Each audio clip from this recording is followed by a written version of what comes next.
nos seigneurs les vicaires généraux, bien chers vicaires épiscopaux des zones de Banjok et Nanga où nous sommes,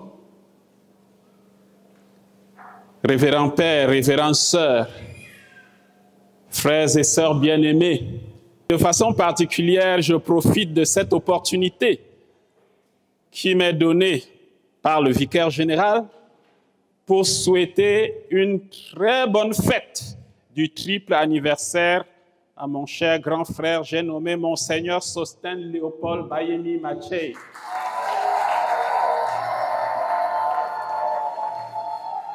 Et bien sûr, souhaiter également bonne fête à tout le diocèse d'Obala, car Saint Ignace d'Antioche disait que là où est l'évêque, là est l'église. Dans chaque évêque, il y a toute son église. Et quand l'évêque est en fête, c'est toute son église qui est en fête.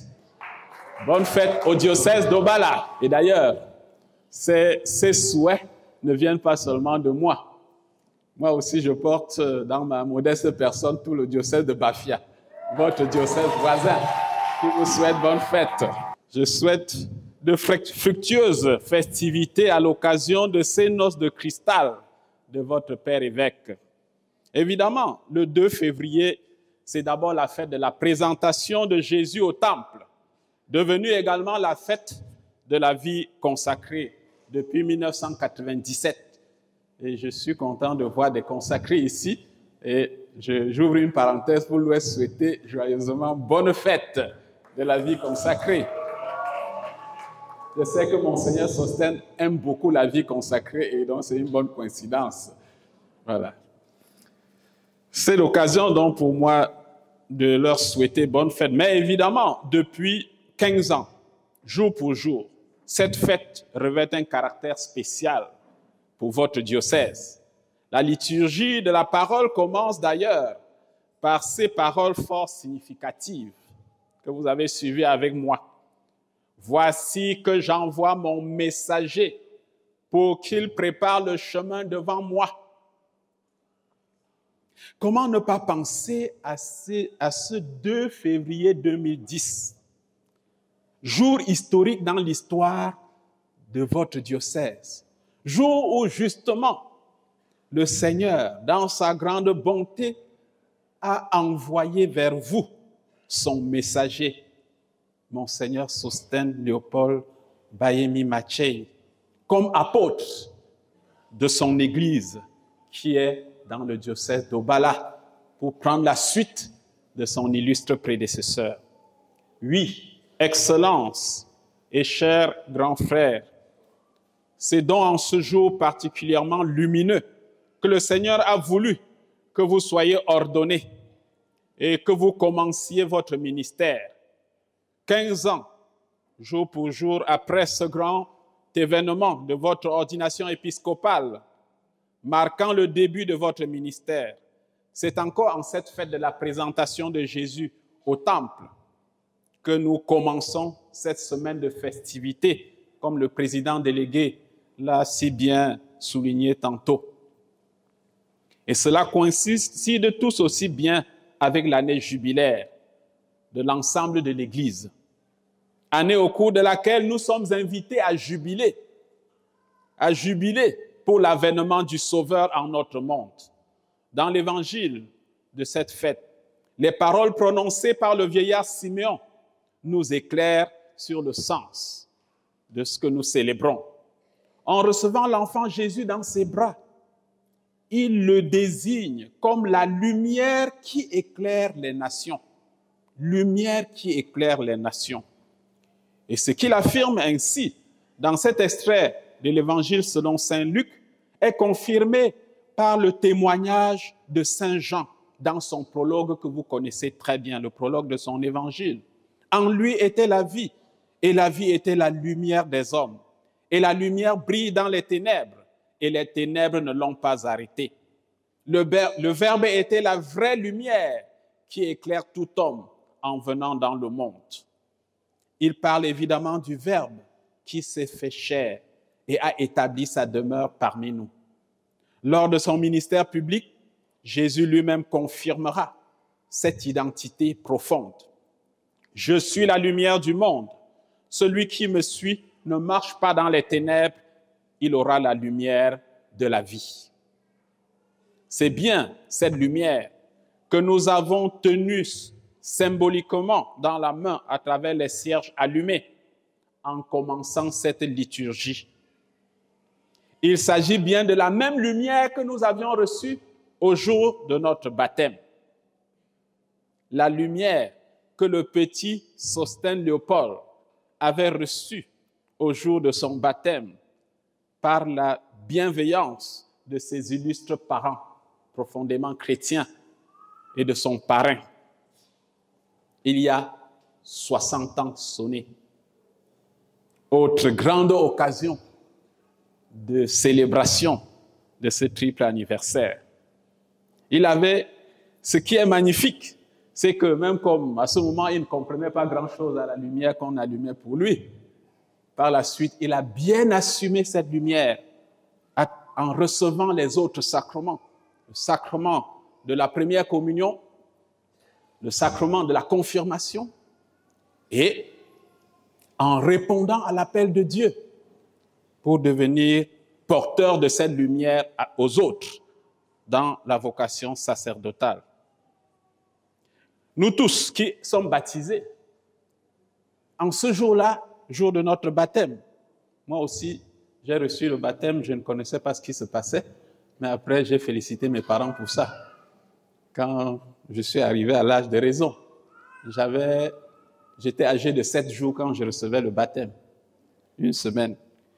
Mais après, je leur ai dit grandement merci. Ce jour-là, vous et moi qui sommes baptisés, comme votre évêque, évidemment,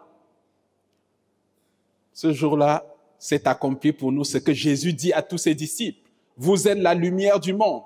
Et on n'allume pas une lampe pour la mettre sous le boisseau. On la met sur le lampadaire pour qu'elle brille pour tous ceux qui sont dans la maison. De même que votre lumière brille devant les hommes. Alors, voyant ce que vous faites de bien, ils rendront gloire à votre Père qui est aux cieux. Matthieu 5, versets 14 à 16. Nous comprenons d'avance que c'est à travers ce que nous faisons de bien que brille cette lumière que nous avons reçue au jour de notre baptême. À travers ce que nous faisons de bien pour la gloire de Dieu. Et, comme disaient les philosophes, l'être précède l'agir. Ce que nous faisons est la conséquence de ce que nous sommes. Et Jésus l'a dit autrement, c'est du dedans, du cœur, que jaillissent vers l'extérieur tous les agissements, tous les comportements. C'est dire que notre comportement est lumière rayonnante quand, au-dedans de nous, nous sommes lumière. Dans le Christ, évidemment, car il n'y a pas deux sources. Frères et sœurs bien-aimés, peuple de Dieu du diocèse d'Obala, nous touchons là le sens profond de notre fête. Jésus, qui est la lumière du monde, veut briller à travers ses disciples de tous les temps. Non pas seulement à titre individuel, chacun pour soi, mais ensemble, en tant qu'Église. Oui, l'Église de Jésus-Christ a pour vocation d'être dans le monde lumen gentium, lumière des nations, comme l'a si bien souligné le Concile Vatican II. Il s'agit de l'Église dans son ensemble, il s'agit aussi de chaque Église particulière, comme l'Église particulière d'Obala, puisque nous y sommes. Briller de la lumière du Christ, voilà notre vocation, voilà votre vocation en tant qu'Église sur ces terres des 2 départements. Oui, nul doute qu'en ce grand jour, au cœur de cette année jubilaire, le Sauveur adresse encore à chaque Église particulière cet appel pressant. Que votre lumière brille devant les hommes. Alors, voyant ce que vous faites de bien, ils rendront gloire à votre Père qui est aux cieux. Il ne s'agit pas, faisons attention, de briller à la manière mondaine, dans l'apparence, dans les artifices, dans le m'as-tu vu. les bonnes œuvres, les vraies, ne sont pas toujours perceptibles aux yeux de chair. C'est souvent comme l'iceberg dont on parle. Tu vois dans l'eau, dans l'océan, une petite monticule, mais c'est toute une montagne en dessous qui part des profondeurs. Mais ce qui émerge et qu'on voit n'est qu'une petite partie. Souvent, ce que nous voyons chez ceux qui brillent vraiment de la lumière de Dieu n'est rien par rapport à ce que nous ne voyons pas. Et le Seigneur voit tout cela. Il voit ce qui apparaît comme il voit les profondeurs. Heureux es-tu, heureuse êtes-vous, si le Seigneur, en regardant, vous voit dans la lumière de jour comme de nuit. C'est pourquoi Jésus était bien souvent incompris. Alors qu'il passait partout en faisant le bien, il était bien souvent incompris par certains de ses contemporains, alors qu'il était en train de faire du bien. Souvenez-vous, quand il délivre même un possédé, les détracteurs trouvent toujours quelque chose à dire. Ils disent que c'est par Belzéboul qu'il est en train d'expulser, parce que foncièrement, ils ont déjà refusé la lumière. Il ne s'agit donc pas pour nous de chercher à être admirés ou à être reconnus, mais de chercher à faire ce qui plaît à Dieu. Il s'agit pour nous de faire la volonté de Dieu en rayonnant des valeurs évangéliques. Oui, rendons grâce à Dieu pour la lumière du Christ qui a brillé à travers la vie baptismale de Sosthène Léopold depuis 60 ans déjà. Rendons-lui grâce pour sa lumière qui a brillé à travers son ministère sacerdotal, le ministère sacerdotal du père Sosthène Léopold Bayemi, depuis 31 ans déjà. Je me souviens, pour ouvrir une parenthèse ici, que le réalisateur n'a pas mis dans le documentaire de tout à l'heure, parce qu'on ne peut pas tout mettre dans un documentaire comme cela. Je me souviens, parce qu'il était devenu plus qu'un grand frère, il faut le dire, il était devenu un père pour moi depuis cette rencontre au grand séminaire, parce qu'au grand séminaire, les petits choisissent parmi les aînés leur père. Voilà. Alors, il était mon père, et c'était une grande joie pour moi. Quand il est ordonné et qu'il est dans sa toute première paroisse comme curé de Ngormapouli, je me souviens toujours que je suis allé lui rendre visite. Évidemment, je ne savais pas où j'allais. Et ce qui m'a d'abord marqué, c'est qu'à un moment, il fallait continuer à pied. Sur plusieurs kilomètres, peut-être même une dizaine de kilomètres. Bon, j'y suis allé dans la forêt là. Et quand je le retrouve, qu'est-ce que je vois?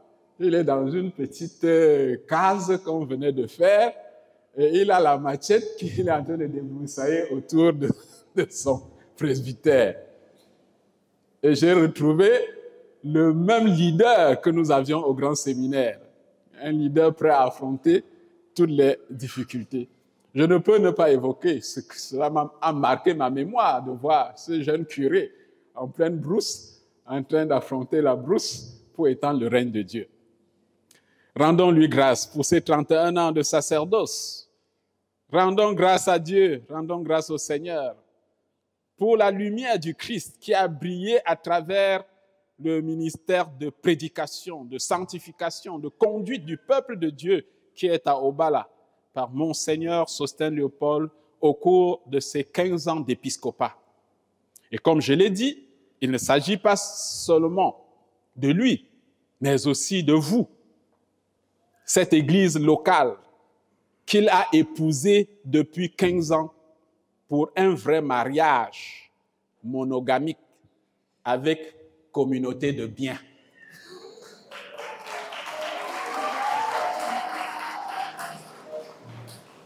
Et ce qui montre que cette communauté de biens, entre autres, c'est sa passion pour le développement intégral, comme on l'a dit dans le documentaire, pour que tous les fils et filles de ce diocèse soient debout et qu'ils puissent se prendre en charge. Oui, rendons grâce à Dieu pour sa lumière, la lumière du Christ qui a brillé à travers la vie ecclésiale et missionnaire de votre diocèse au cours de ces 15 années passées sous la houlette de votre évêque.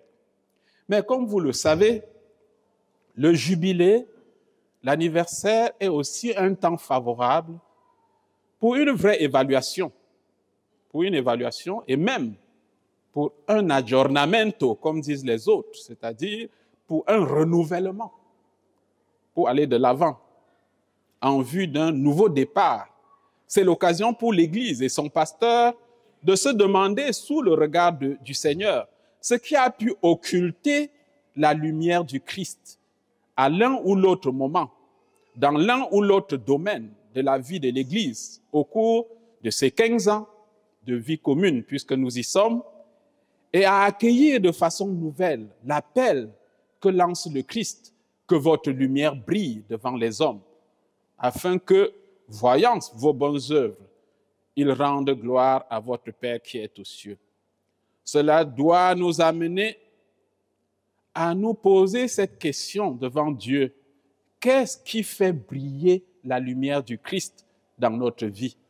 Comment faire briller sa lumière en tant qu'Église, là où il nous a placés, j'allais dire en tant qu'Église du diocèse d'Obala?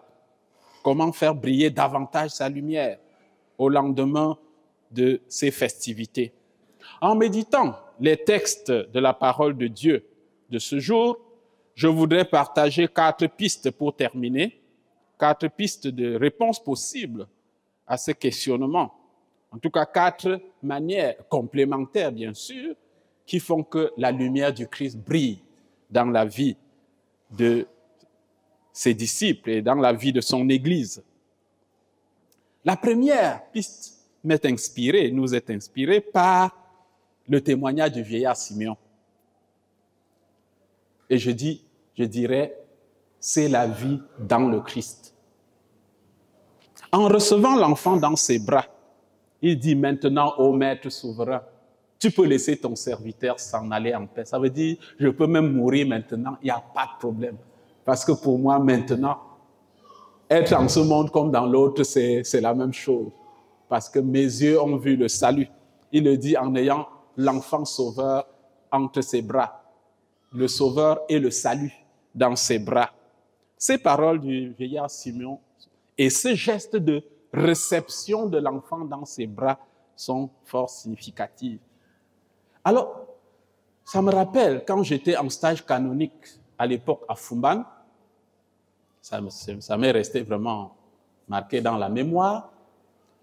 Le curé m'avait chargé, entre autres, de visiter les malades et de leur donner la communion. Et parmi les malades que je devais visiter, il y avait une dame du 3e âge qui était grabataire, c'est-à-dire qu'elle était malade au point qu'elle ne quittait pas sa chambre. Et elle était assistée en permanence. Elle n'avait pas eu d'enfant, imaginez. Et elle était recueillie chez une de ses sœurs. Quand je venais lui donner la communion, elle se relevait avec difficulté, mais avec beaucoup de joie. Et quand elle communiait, elle me disait, mon Père, je ne sais pas s'il y a quelqu'un en ce monde que Dieu aime comme moi. Je crois que Dieu m'aime plus que tout le monde en ce monde. Vraiment, comme j'ai reçu le corps du Christ aujourd'hui, je suis tellement content que même s'il pouvait m'amener au ciel maintenant, j'irai en chantant. Je ne sais pas s'il aime quelqu'un en ce monde comme moi. Alors, ce qui m'a le plus touché, c'est qu'elle puisse me dire qu'elle ne sait pas si Dieu aime quelqu'un en ce monde comme elle. Et moi, quand je retournais au presbytère, je réfléchissais, je disais, mais cette femme a de quoi se plaindre toute sa vie. Elle a de quoi fiasquer et dire que Dieu l'a abandonnée. Elle a de quoi se demander si elle est venue accompagner seulement les autres en ce monde. Et pourtant, c'est tout le contraire. Elle est plutôt en train de me dire qu'elle est la bien-aimée de Dieu. Quel est son secret? Et moi, j'ai compris. Cette femme était entrée dans le mystère de l'Eucharistie, du corps du Christ. Elle avait compris ce que c'est que le corps du Christ, le sacrement de l'Eucharistie. Elle avait compris les paroles que prononce Jésus en Jean chapitre 6. Celui qui mange ma chair et boit mon sang a la vie éternelle. Celui qui mange ma chair et boit mon sang demeure en moi et moi en lui. Celui qui mange ma chair et boit mon sang vivra par moi. Je le ressusciterai au-delà. Elle avait très bien compris ces paroles. Elle était consciente qu'en recevant le corps du Christ, elle recevait le Dieu vivant. elle recevait tout. Et ça a été, plus qu'un cours de théologie pour moi, ça a été une forte expérience. Et je vous le raconte à la suite de cette scène de la présentation où Simeon reçoit l'enfant dans ses bras. Et il dit que même si le Seigneur veut l'amener maintenant, il irait dans la joie.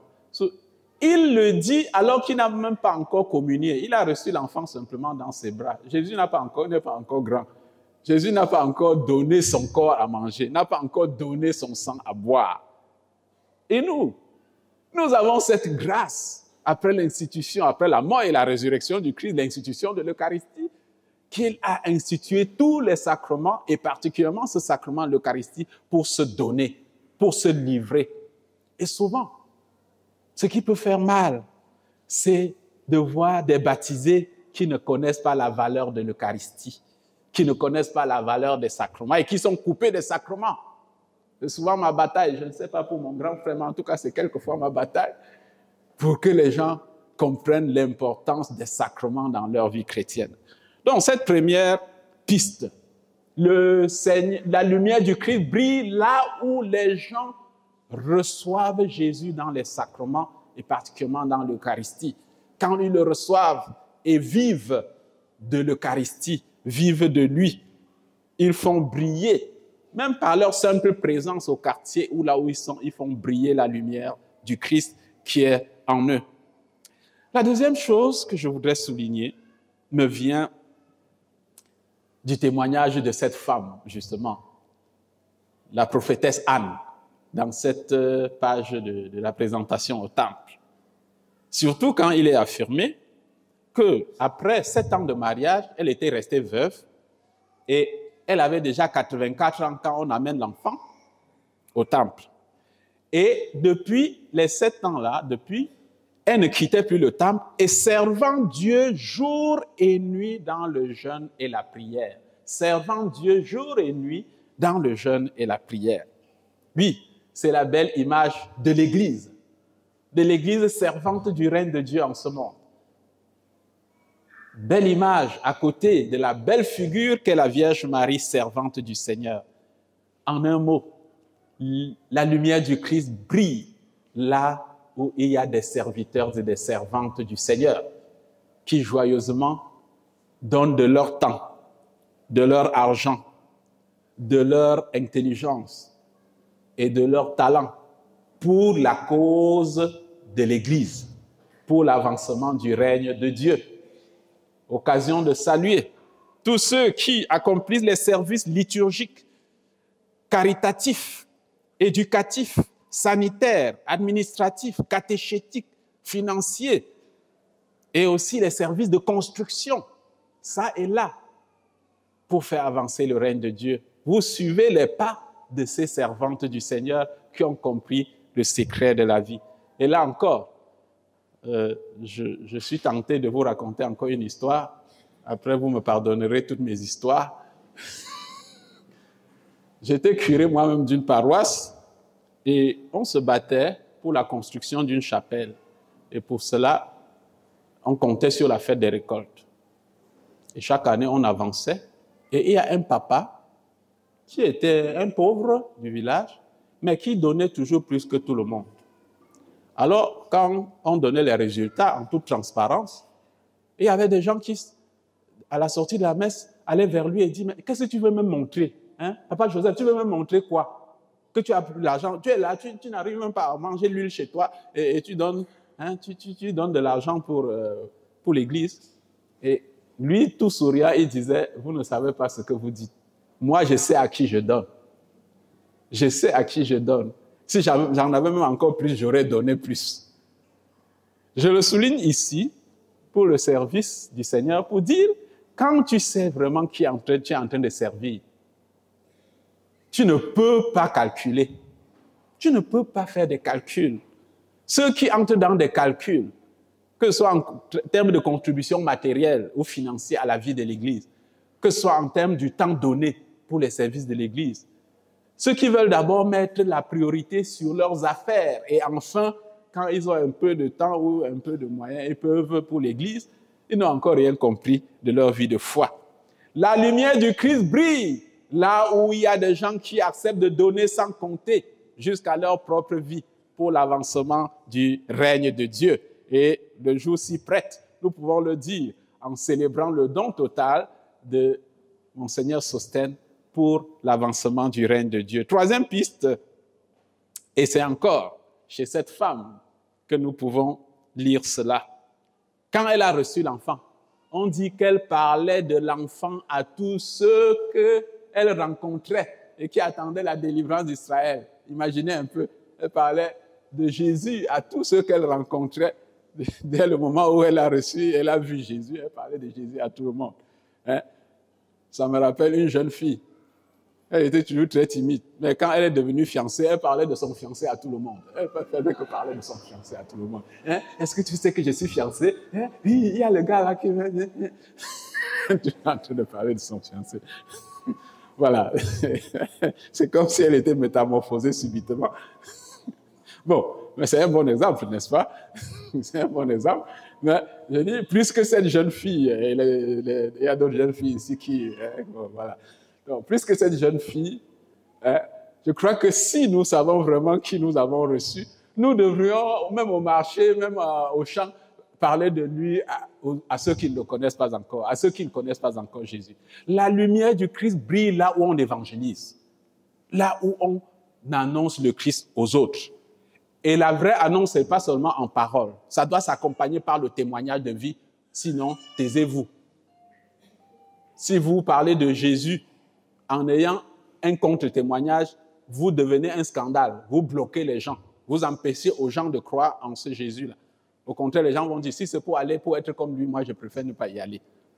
Et donc, la vraie annonce passe par le témoignage de vie. Et un vrai témoignage de vie peut gagner tout votre quartier à l'église sans même que vous ayez prononcé de paroles. Mais il faut de l'audace pour nous, pour parler de Jésus à tous ceux que nous rencontrons à l'image de cette femme. Je voudrais terminer la quatrième piste. La lumière du Christ brille là où les gens acceptent de porter leur croix à la suite du Christ. On ne peut ne pas parler de ça. Vous savez, il y a beaucoup de Jésus là dehors. Il y a des Jésus qui sont déconnectés, enfin des Jésus dont on parle qui sont déconnectés de la croix. Comme disait Saint Paul, la sagesse de la croix, c'est folie pour certains, hein, scandale pour d'autres. Et parle de Jésus qu'ils ne connaissent pas. Oui, là où on accepte de porter sa croix à la suite du Christ.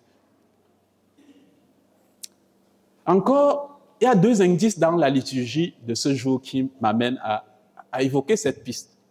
Quand le vieillard Simeon reçoit l'enfant et se réjouit, par la suite, porté par l'Esprit, il dit à la Vierge Marie, voici que cet enfant, ton enfant, provoquera la chute et le relèvement de beaucoup en Israël. Et toi-même, ton âme sera transpercée par une épée. Ton âme sera transpercée par une épée à cause de cet enfant. Là, nous comprenons, la mère et le fils sont ainsi unis dans la même vocation au sacrifice pour le salut des hommes. C'est à ce prix qu'elle sera co-rédemptrice. Et on comprend bien cette prophétie quand la mère du Sauveur se trouve au pied de la croix de son fils au moment même du dernier soupir. Elle est évidemment la figure de l'Église. Ce qu'elle vit, c'est ce que l'Église, en tous et en chacun de ses membres, est appelée à vivre. La deuxième lecture, et c'est le second indice ici, la deuxième lecture exprime si bien cette vocation du Christ que nous sommes invités à partager par pure grâce. Et je cite, « Parce qu'il a souffert jusqu'au bout l'épreuve de sa passion, il est capable de porter secours à ceux qui subissent une épreuve. » Parce qu'il a souffert, il est capable de porter secours à ceux qui souffrent. Il en ressort comme une sorte d'axiome ou de théorème mathématique. Si tu n'acceptes pas le sang du sacrifice, tu ne peux pas comprendre la souffrance des autres tu ne peux pas compatir véritablement. Nul ne peut partager la mission du Christ pour le salut des plus pauvres, des pauvres pécheurs sans sacrifice, comme on ouvrirait un champagne sans douleur. Non. Au contraire, en répondant à l'appel du Christ pour devenir ses disciples, et plus encore comme successeurs des apôtres, suivez mon regard, nous acceptons d'assumer cette vocation au sacrifice, j'allais dire au sacrifice suprême, pour le salut des hommes. Benoît XVI en a fait un critère d'humanité quand dans Spécial Vie, il dit souffrir par amour pour les autres, souffrir pour le bien des autres est une valeur d'humanité. C'est-à-dire on mesure l'humanité d'une personne à travers ta capacité à souffrir pour les autres. Oui, tout le monde peut dire, voilà, je suis votre humble serviteur au bureau ou je ne sais pas où, mais es-tu capable de souffrir pour ceux-là qui te sont confiés? Voilà là où on trouve la différence. Alors, que cela soit. Alors, mon cher grand frère, oui, je ne peux parler de cette partie sans me tourner vers toi. Dire que tu as souffert pendant ces 15 ans est une vérité de la palisse. Peut-être as-tu même encaissé des souffrances venant de là où tu ne l'aurais jamais imaginé. Que cela soit comme du carburant pour ton moteur, le moteur de ta charité pastorale pour ce peuple que tu aimes, d'un amour particulier, de l'amour même du Christ, le bon pasteur. Que cela soit comme un carburant pour les 15 prochaines années. Pour les 15 prochaines années.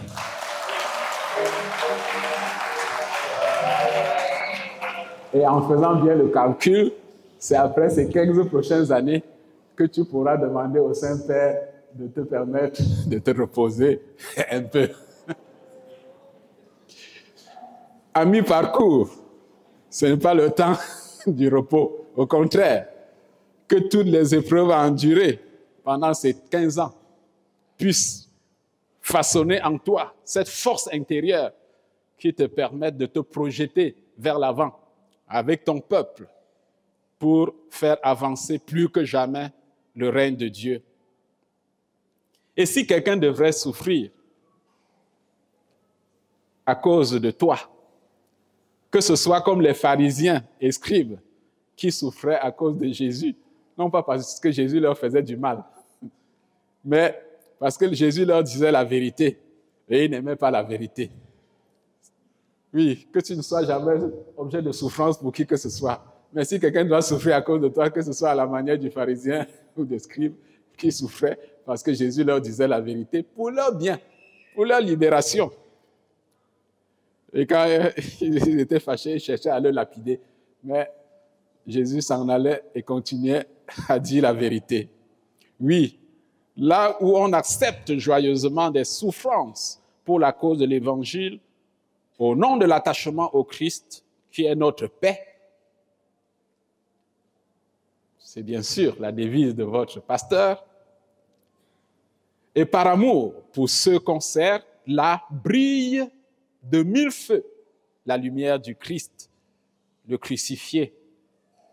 Alors, frères et sœurs bien-aimés, peuple de Dieu du diocèse d'Obala, que votre lumière brille devant les hommes, que votre lumière brille plus que jamais au Cameroun et dans le monde, à travers votre vie profondément enracinée dans l'évangile du Christ, votre zèle pour le service, votre passion pour l'annonce de l'évangile et votre joyeuse endurance dans les souffrances liées au témoignage évangélique dans le monde d'aujourd'hui.